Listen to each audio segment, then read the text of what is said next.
Queridos irmãos, uma boa noite a todos. Que a paz de Cristo esteja conosco.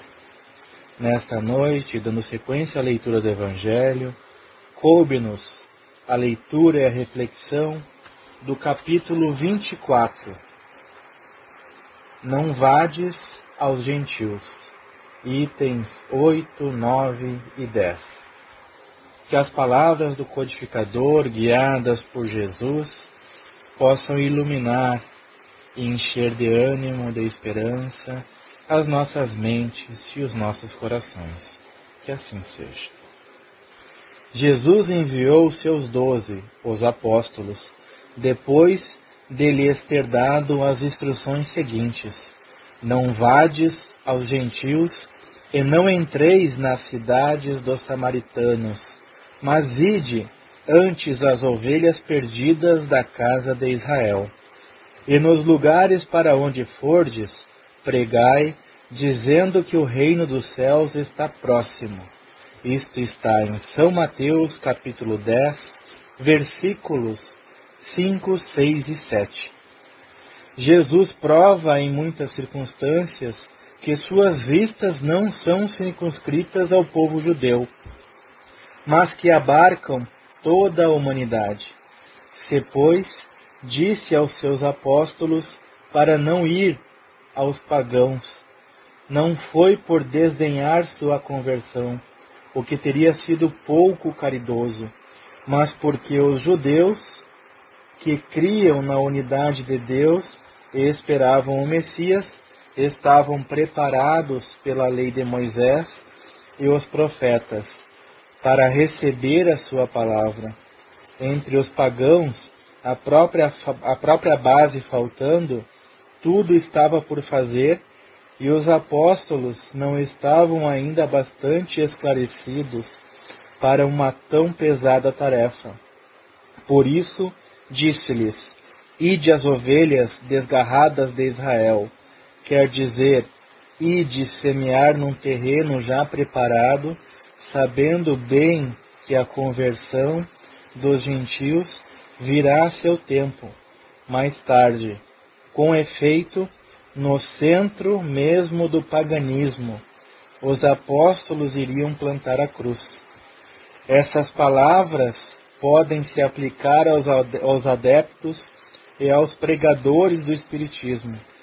Os incrédulos sistemáticos, os escarnecedores obstinados, os adversários interessados, são para eles o que eram os gentios para os apóstolos. A exemplo destes, procuram primeiro os prosélitos entre as pessoas de boa vontade, daqueles que desejam a luz, em quem se encontra um germe fecundo, e o número deles é grande, sem perder seu tempo com aqueles que se recusam ver e ouvir, e se obstinam tanto mais pelo orgulho, quanto se parece ligar mais a valor a sua conversão. Mais vale abrir os olhos a 100 cegos que desejam ver claramente, do que a um único que se compraz na obscuridade, porque é aumentar o número dos que sustentam a causa em maior proporção. Deixar os outros tranquilos não é indiferença, mas uma boa política. Sua vez virá, quando serão dominados pela opinião geral e ouvirão a mesma coisa repetida sem cessar ao seu redor. Então, quererão aceitar a ideia voluntariamente e por si mesmos, e não sob a pressão de um indivíduo. Depois, ocorre com as ideias o mesmo que com as sementes. Elas não podem germinar antes da época, e somente em terreno preparado. Por isso, é melhor esperar o tempo propício e cultivar primeiro as que germinam, para evitar que abortem as outras em as apressando muito. Ao tempo de Jesus, em consequência das ideias restritas e materiais da época, tudo estava circunscrito e localizado. A casa de Israel era um pequeno povo, os gentios eram pequenos povos circundantes. Hoje, as ideias se universalizam e se espiritualizam. A luz nova não é privilégio de nenhuma nação. Para ela, não existem mais barreiras. Tem seu foco por toda a parte e todos os homens são irmãos. Mas também os gentios não são mais um povo, porém uma opinião que se encontra por toda parte e da qual a verdade triunfa pouco a pouco, como o cristianismo triunfou do paganismo. Não é mais com as armas de guerra que são combatidos, mas com o poder da ideia. Bem, meus irmãos, creio que o esclarecimento constante nessa sublime mensagem do Consolador nos permite uma compreensão satisfatória acerca de algo que é muito providencial, sobretudo nesses tempos que vivemos, sobretudo numa época de polarização. Embora clara a compreensão, acredito que a sua aplicação ainda é difícil em virtude da complexidade do tema. Mas para contribuir um pouco nesta compreensão, para dar uma contribuição singela, quero aqui fazer algumas observações. Jesus, fica claro nessa mensagem que Deus, nosso Pai maior, e Jesus, nosso irmão, nosso mestre, nosso modelo, nosso guia, não tinham pressa na conversão, na nossa conversão. Fica claro essa expressão, essa manifestação nesta mensagem também, que a pressa por parte de Deus e por parte de Jesus não existem. E que eles, por sua vez, respeitam as individualidades de cada um de nós. Fica claro, então, que Deus não violenta um filho sequer. Nesse texto, também fica evidente o apelo de Jesus àqueles que estão mais suscetíveis à conversão, respeitando, claro, as capacidades intelectuais e morais da época. Vale destacar ainda que Moisés, na condição de precursor do cristianismo, junto com vários profetas e demais espíritos ilustres que tiveram sua passagem enquanto encarnados antes da vinda de Jesus, preparando o terreno para a vinda do Mestre. Então, o povo judeu, como descrito, era o povo na qual os apóstolos deviam concentrar a sua palavra. E para facilitar um pouco mais a compreensão dessa sublime mensagem, quero trazer aqui, meus irmãos, um comentário do nosso codificador Allan Kardec, lá na questão 917 do Livro dos Espíritos, onde o codificador inquiriu aos benfeitores a seguinte pergunta: qual é o meio de se destruir o egoísmo? E, abaixo da resposta dos benfeitores, no rodapé, o codificador escreveu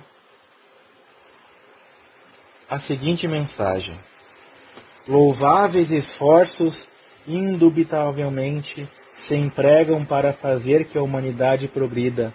Os bons sentimentos são animados, estimulados e honrados mais do que em qualquer outra época. Entretanto, o egoísmo, verme roedor, continua a ser a chaga social. É um mal real que se alastra por todo o mundo e do qual cada homem é mais ou menos vítima. Cumpre sempre, pois, combatê-lo como se combate uma enfermidade epidêmica. Para isso, deve-se proceder como procedem os médicos, ir à origem do mal. Procurem-se em todas as partes do egoísmo social, da família aos povos, da choupana ao palácio, todas as causas, todas as influências que, ostensiva ou ocultamente, excitam, alimentam e desenvolvem o sentimento do egoísmo. Conhecidas as causas, o remédio se apresentará por si mesmo. Só restará então destruí-las, se não totalmente de uma só vez, ao menos parcialmente, e ao veneno pouco a pouco será eliminado.